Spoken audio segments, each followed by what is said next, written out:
بسم اللہ الرحمن الرحیم بحمد اللہ تعالیٰ۔ آج پھر ہم اپنے درس قرآن کے سلسلہ میں حاضر ہیں۔ اللہ تعالیٰ کے فضل و احسان سے آج ہم دوسرے سپارے کے 6 نمبر رکوع کا آخری حصہ جو ہے اس کو پڑھنے جا رہے ہیں۔ فرمایا یا ایھا الذین آمنوا کتب علیکم القصاص فی القتل، اے ایمان والو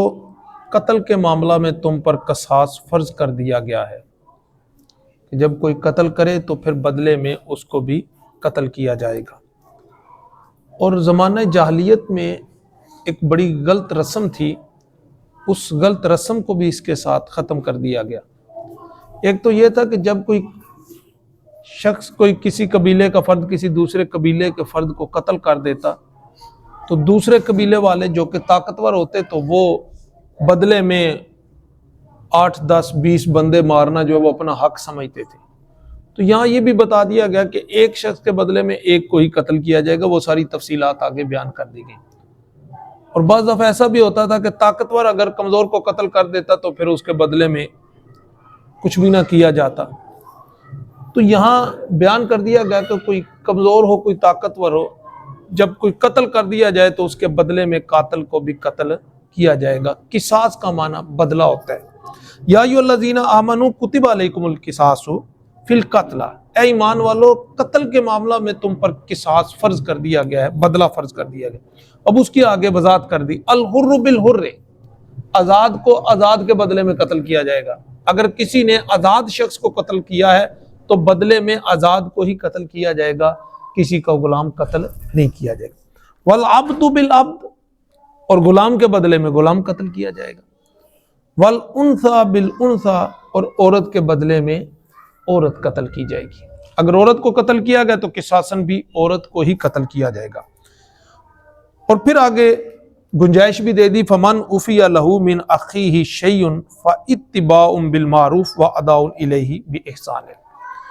اور فرمایا کہ جس کسی کو اس کے بھائی کی طرف سے معافی دے دی گئی یا کچھ معاف کر دیا گیا تو پس پھر کیا ہے، فاتباع بالمعروف، تو وہ معروف طریقے سے دستور کے مطابق اس کو وصول کرے، واداء الیہ باحسان، اور احسان اور حسن سلوک اور خوبصورت طریقے کے ساتھ وہ اس کو ادا کرے۔ یعنی لینے والا دستور کے مطابق لے اور دینے والا اس کو حسن سلوک اور دستور کے مطابق بأحسن و خوبی ادا کر دے۔ تو یہاں جو ہے یہ دیت کی بات ہو رہی ہے کہ مقتول کے ورثاء کو یہ حق حاصل ہے کہ وہ قاتل کو معاف کر دیں، اگر اس کی معافی سمجھے تو وہ اس کو معاف کر دیں اور بدلے میں پھر دیت ادا کی جائے گی۔ اور دیت فرمایا کہ لینے والا خوبصورت طریقے کے ساتھ دستور کے مطابق لے، کہ یہ نہ ہو کہ اس پہ جلدی مچا دے، اور پھر یہ ہے کہ یہ بھی نہ ہو کہ وہ زیادتی کرے اس معاملے میں، بلکہ کیا ہے احسن طریقے سے جو شریعت کا طے کردہ طریقہ کار ہے یا ان کے معاملات جو طے ہوں انہی معاملات کے مطابق وہ اس کو وصول کرے۔ اداء الیہ باحسان، اور جو قاتل جس نے دیت ادا کرنی ہے تو وہ بھی بڑے احسن و خوبی کے ساتھ اس کو ادا کرے، اور یہ بھی نہ کرے کہ وہ لات و لال سے کام لے اور یا اس سے راہ فرار اختیار کرے، یا تھوڑی سی ادا کر دے تو بقیہ ادا کرنے سے کیا ہے وہ گریز کرے۔ تو ایسا اسے بھی کرنے کی ضرورت نہیں ہے، بلکہ کیا ہے دونوں بأحسن و خوبی جو معاملہ و معاہدہ ان کے ساتھ طے پا گیا ہے اس کو سر انجام دے۔ ذالک تخفیف من ربکم، فرمایا یہ تمہارے رب کی طرف سے تمہیں ایک گنجائش دے دی گئی، ایک تخفیف دے گی۔ وہ نہ کرتا تو قتل کے بدلے میں قتل ہوتا۔ یہ اس کی کرم نوازی ہے کہ اس نے معافی کا راستہ بیچ میں چھوڑ دیا ہے، ورنہ اگر وہ پابند کر دیتا کہ تم نے قاتل کو قتل کے بدلے میں قتل ہی کرنا ہے تو پھر گنجائش نہ رہتی اور اس طرح معافی کی کوئی صورت نہ ہوتی۔ تو فرمایا یہ اللہ تعالیٰ کا تم پر اس کی طرف سے تخفیف ہے، ورحمت، اور اس کی طرف سے رحمت ہے۔ اور اس سے یہ ہوگا کہ اگر معاف کر دیا جائے تو پھر ہو سکتا ہے کہ کئی معاملات جو ہیں وہ بہتر ہو جائیں اور کئی کشیدگیاں ختم ہو جائیں، اور ایسے ماحول جو کہ بعد کے کئی نقصانات ہیں ان سے انسان کو بچ سکے، اس لیے یہ راستہ بھی دے دیا گیا۔ اور جو دلوں میں نفرتیں ہیں وہ نفرتیں محبتوں میں بدل سکتی ہیں اگر یہ راستہ اختیار کر لیا جائے تو۔ فَمَنِ اعْتَدَىٰ بَعْدَ ذَلِكَ فَلَهُ عَذَابٌ أَلِيمٌ، اور پھر جس نے اس کے بعد بھی زیادتی کی تو پھر اس کے لیے دردناک عذاب ہے۔ یعنی اگر مادہ طیب آ گیا اور معافی کی صورت بن گئی تو ادا کرنے والے نے خوبصورت طریقے سے اس کو ادا نہ کیا، یا لینے والے نے دستور کے مطابق اس کو نہ لیا اور زیادتی کر دی، بعد میں اس میں کوئی اضافے کی صورت اختیار کی، یا دیت لے لینے کے بعد پھر انہوں نے ان کے جو ہے نا پھر بھی اپنے قتل کا بدلہ جو ہے وہ قتل کی شکل میں لیا، دیت لینے کے بعد پھر بھی قتل کر لیا، تو یہ زیادتی کی شکل بن جائے گی۔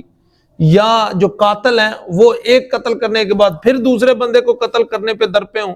یا دیت دینے کے بعد یا دیت ابھی دی نہیں ہو تو پھر دوسرے کو قتل کرنے کی دھمکیاں شروع کر دیں۔ تو فرمایا کہ اس صورت میں کیا ہوگا، جو کوئی بھی زیادتی کرے گا اس معاملے کے طے ہو جانے کے بعد فَلَهُ عَذَابٌ أَلِيمٌ، تو اس کے لیے دردناک عذاب ہوگا۔ اور پھر آگے فرمایا وَلَكُمْ فِي الْقِصَاصِ حَيَاتٌ یا اُولِي الْأَلْبَابِ، اے عقل مندو تمہارے لیے قصاص میں زندگی ہے۔ اگر تم چاہتے ہو کہ تمہارے معاشرے کے اندر خوبصورتی رہے اور تمہارے معاشرے میں امن و امان برقرار رہے اور لوگ سکون کی زندگی گزاریں، تو پھر کیا ہے، قتل کے بدلے میں قتل کرو۔ یہ نہ ہو کہ تم اگر قاتل کو چھوڑ دو گے تو پھر کیا ہوگا، اس کا دل بڑا ہو جائے گا اور پھر وہ ایک کے بعد دوسرا قتل کرنے کے درپے ہوگا، اور اس طرح ایک جو ہے وہ معاشرے کے اندر افراتفری کی صورت بن جائے گی، طاقتور مزید طاقتور ہوگا اور کمزور مزید کمزور ہوتا چلا جائے گا، اور اس طرح معاشرے کے اندر منافرت پیدا ہوگی اور معاشرے کے اندر جو ہے وہ خرابیاں پیدا ہوں گی۔ اس لیے فرما دیا کہ وَلَكُمْ فِي الْقِصَاصِ حَيَاتٌ یا اُولِي الْأَلْبَابِ، اے عقل مندو تمہارے لیے جو ہے وہ قصاص کے اندر زندگی ہے، یہی اصل زندگی ہے۔ اب جن معاشروں کے اندر قتل کے بدلے میں قتل نہیں کیا جاتا اور اس قانون کو ختم کر دیا گیا ہے، تو وہاں قتل و غارت بڑی عام ہے، جس طرح کہ ہمارے ملک میں بھی کچھ عرصہ رہی، اور جس طرح ابھی قانون تو ہے لیکن عمل درآمد نہیں ہو رہا، تو آپ دیکھ لیں کہ اس کی افراتفری کا عالم کیا ہے۔ تو جن ملکوں کے اندر قتل کے بدلے میں قتل کیا جاتا اور قصاص کا قانون ہے اور اس پہ عمل درآمد ہو رہا ہے، تو وہاں امن و امان کی صورتحال ہے، وہاں قتل و غارت کا وہ اس طرح بازار گرم نہیں ہے جس طرح ہمارے ملک میں گرم ہے۔ لعلکم تتقون، اور فرمایا کہ اس میں تمہارے لیے زندگی بھی ہے اے عقل مندو، اور یہ اس لیے تمہیں رکھا تاکہ تم پرہیزگار بن جاؤ۔ جب بدلے میں قتل کیا جائے گا تو کوئی بھی اس جرم کا ارتکاب کرنے کی ہمت نہیں کرے گا۔ جب اسے پتہ ہوگا کہ بھائی میں قتل کروں گا تو بدلے میں مجھے بھی قتل کیا جائے گا، تو پھر اس طرح ہر کوئی اس سے گریز کرے گا۔ کتب علیکم اذا حضر احدکم الموت ان ترک خیرا الوصیۃ للوالدین والاقربین بالمعروف۔ اب یہ وراثت کا یہاں پر جو ہے وہ قانون بیان کیا جا رہا ہے۔ زمانے جاہلیت میں یہ ہوتا تھا کہ وراثت کے جو قوانین ہیں یہ بڑے عجیب غریب تھے، اور ایسے تھے کہ جو اصل حقدار وہ محروم رہ جاتے اور دوسرے وہ ساری کی ساری وراثت لے اڑا کرتے تھے۔ ان کا طریقہ کار یہ تھا کہ وہ مرنے والے مرنے کے وقت ایسی وصیت کر جاتے، ایسے افراد کے لیے وراثت کی وصیت کر جاتے اپنی جائیداد کی کہ جن کا ان کے ساتھ دور دور کا تعلق بھی نہ ہوتا، اور جو اصل اس کے ورثاء ہوتے وہ بیچارے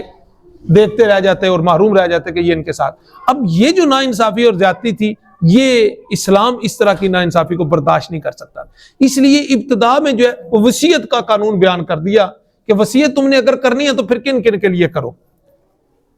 فرمایا کہ کتب علیکم، تم پر یہ فرض کر دیا گیا ہے کہ اذا حضر احدکم الموت، کہ جب تم میں سے کوئی کسی کے پاس موت آ جائے، یعنی اس کے مرنے کا وقت قریب آ جائے، ان ترک خیرا الوصیۃ، اور پھر وہ کیا کرے، کچھ نہ کچھ وراثت بھی چھوڑ رہا ہو، ترکہ چھوڑ کے جا رہا ہو اور اس کی جائیداد ہو، تو اس کے لیے بہتر یہ ہے کہ وہ وصیت کرے للوالدین، اپنے والدین کے لیے، والاقربین، اور اپنے قریبی رشتہ داروں کے لیے، بالمعروف، دستور کے مطابق، یعنی ایک خاص تناسب اور ایک خاص تقسیم کے ساتھ، نسبت کے ساتھ وہ اپنے والدین اور قریبی رشتہ داروں کے لیے اپنی وصیت کر کے جائے، نہ کہ غیروں کے لیے اور دوسروں کے لیے کہ جن کے ساتھ صرف اس کا بھائی چارہ تھا یا رانا تھا۔ حقاً علی المتقین، اور یہ نیکوکار لوگوں کے اوپر کیا ہے، لازم ہے۔ تو ایسا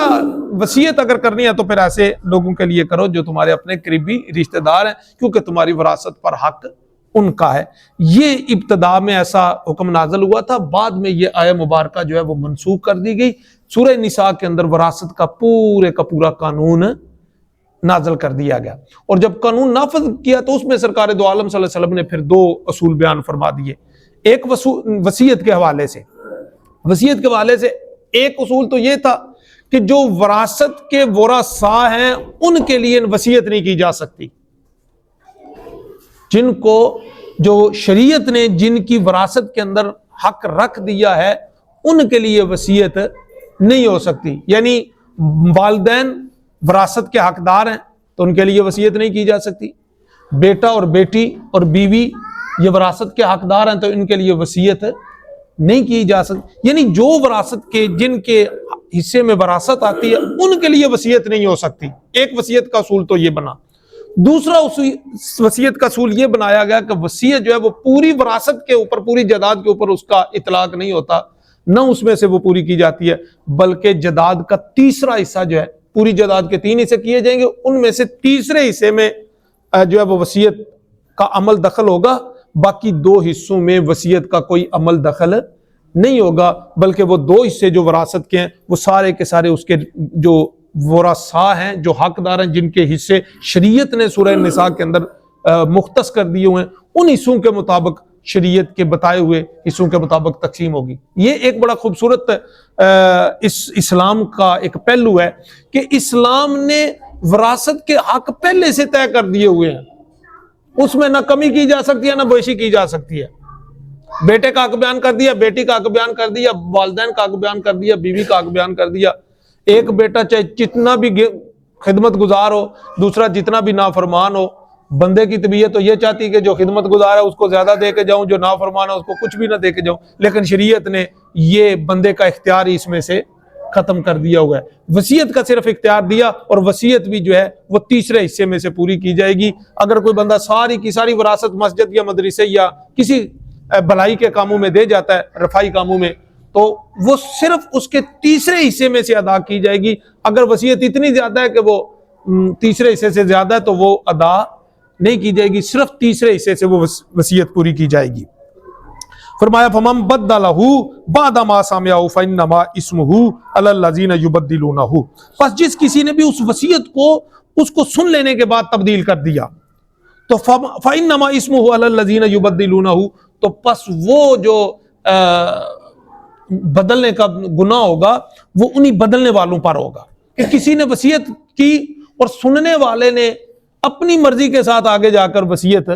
بیان کر دی، اس نے سمجھا کہ یار یہاں یہ زیادتی کر رہا ہے اور یہ اسے ایسا نہیں کرنا چاہیے تھا، یوں کرنا چاہیے تھا، اور وہ آگے جا کے اس نے جب سننے والا تو یہ تھا، مرنے والا تو مر گیا، اس نے اپنی مرضی کے مطابق بیان کر دی، تو اس کو کیا کہا گیا؟ یا اس کی اپنی لالچ، اپنی غرض تھی، اس نے اپنے مرضی مطلب کے مطابق جو جن کی فیور میں یہ تھا ان کے حوالے سے اس نے وصیت بیان کر دی، اس میں رد و بدل کر دیا، تبدیلی کر دی، تو فرمایا تبدیلی کرنے والوں پر اس کا گناہ ہوگا۔ ان اللہ سمیع علیم، کہ بے شک اللہ تعالیٰ سننے والا اور جاننے والا ہے۔ وصیت میں تبدیلی کرنے کی اجازت جیسے اس نے کہی ہے ویسے ہی آگے بیان کر دی جائے، اس کو چھپایا بھی نہ جائے۔ فمن خاف من موص جنفا او اثما فاصلح بینہم فلا اثم علیہ، تو اگر وصیت کرنے والے کے حوالے سے یہ خیال کرتا ہے کہ یار یہ زیادتی کر رہا ہے اور اسے اس سے طرفداری یا گناہ کا کوئی خوف ہے تو فاصلح بینہم، وہ جس کے ساتھ زیادتی کر رہا ہے اس کو اور اس کے درمیان اور وصیت کرنے کے والے کے درمیان وہ کیا کر دے؟ صلح کروا دے کہ یار یہ تو اس کے ساتھ زیادتی کر رہا ہے اور یہ تیرے سے ناراض ہے، اس بنا پر وصیت میں تو اسے زیادتی کر رہا ہے، تو لہذا کیا کر دیا جائے، ان دونوں کا آپس میں صلح کروا دی جائے تاکہ وہ وصیت کرنے والا اس کے ساتھ زیادتی نہ کرے۔ تو فاصلح بینہم، وہ یہ کر سکتے کہ ان کے درمیان صلح کر دے، فلا اثم علیہ، تو پھر اس پہ کوئی حرج نہیں ہے۔ اور ان اللہ غفور الرحیم، بے شک اللہ تعالیٰ بخشنے والا اور رحم فرمانے والا ہے۔ دعا ہے اللہ تعالیٰ میں سمجھنے کی اور عمل کی توفیق عطا فرمائے۔ وما علیہ الا البلاغ المبین۔ الحمدللہ رب العالمین والصلاة والسلام علی سید الانبیاء والمرسلین۔ الہ العالمین ہمارے اس سلسلے کو اپنی بارگاہ میں قبول و منظور فرما، اس کے تصدق اور توسل سے جاگتی آنکھوں کے ساتھ اپنے پیارے حبیب علیہ الصلوۃ والسلام کے روضہ پاک کی زیارت عطا فرمانا، حضور نبی کریم علیہ الصلوۃ والسلام کی غلامی میں موت عطا فرمانا، جب دم واپسی ہو آنکھوں کے سامنے چہرہ مصطفیٰ صلی اللہ تعالیٰ علیہ وآلہ وسلم ہو، اور زبانوں پہ جاری ہو لا الہ الا اللہ محمد الرسول اللہ۔ الہی قبر کے اندر آقا علیہ الصلوۃ والسلام کی پہچان عطا فرمانا، حشر میں آقا علیہ الصلوۃ والسلام کے دست اقدس سے آب کوثر عطا فرمانا، اور آقا علیہ الصلوۃ والسلام کی شفاعت سے بہرمند فرمانا۔ صلی اللہ تعالیٰ علی خیر خلقہ و نور عرشہ و زینت فرشہ محمد و علی آلہ و اصحابہ اجمعین۔